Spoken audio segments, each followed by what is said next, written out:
Hello everyone, today in computer science class we're going to be talking about trees. So what is a tree? Well, trees in computer science are very similar to the ones that we see in real life. When we think of the root of a tree in nature, in computer science we think of the first node, or more commonly known as the root node, something that starts it all with it being the very first value at the very top. Then that first node would have children, or nodes that are passed through after that node is evaluated and decided which child it should pass through. Then those children will have its own children, similarly to the branches that we see in trees in nature. This would recurse itself until we have a leaf. A leaf is a node that has no children. An example of a tree would be a binary search tree. A binary search tree would compare the different values of the nodes and see where it fit. Say we have this. So we have an 8 as our root node, then it has children of 3 and 10. 3 has children of 1 and 6, in which 1 is a leaf, and many more other values that could be identified. If we want to find the value of 10 in an array of these numbers, instead of doing linearly and doing 7 operations, we would do 2 through a binary search. This is called a search, something that would be covered by Hamza. Now we want to search for 9 in this tree. We won't be able to find it since it's not on the tree. Therefore, we'd insert 9 as a child of 10. Insertion is also something that'll be covered next. Also, we could have a tree that is imbalanced, meaning it would do a search as the following. This mainly shows its imbalance because all of the values are either on the very right or very left of the root node. And if you want it to be balanced, most of the nodes should be roughly equal on the left and on the right. The tree data structure has 5 basic operations.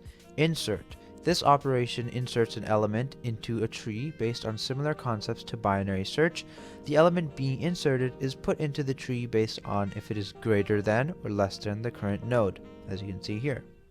Then it moves to the next node, does the same operations, and keeps going. Once the position is found, a new node is created. Searching finds an element in the tree. Just like in the insert operation, the same greater than or less than comparisons are happening, but instead of finding where to put the element, it's actually just finding the element. Pre-order traversal walks through a tree in a pre-ordered manner, which means it visits the root, left, then right nodes. In-order traversal means it visits left, root, then right nodes. This fashion is used more often because it will print the values in order. Post-order traversal means it visits left, right, then root nodes. Now I'll hand it over to my colleague Felix to explain why a tree is so important. The tree with a binary search algorithm makes a search much faster than in a linear fashion, causing more effectiveness in the algorithm. Furthermore, inserting is extremely easy through a tree fashion and is highly doable, and users could add new leaves and nodes to the tree. Other than the regular old red and black trees as mentioned earlier, other trees include general array trees, and they look as such. What they do is try to limit the height of a tree compared to your generic tree for a binary search or red and black tree. This causes more array comparisons, but less amount of times the computer needs to check the array. This could be considered similar to a bucket sort. Lastly, we have an AVL tree, which is a refined red and black tree, mainly due to it being equal in height on both sides, plus or minus 1 height of the root node.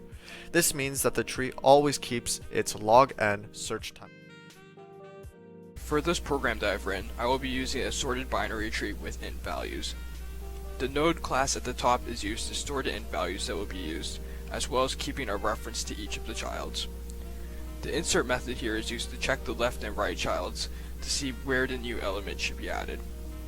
If the new value is less than the current value, it checks the left child and recursively calls the method if the left child is not null. The same logic applies for the right child, except it checks if the new value is greater than the current one. When either of these are equal to null, the new node is inserted in that position. The in-order traversal checks the left subtree first, then it checks the root node, and then it finally checks the right subtree.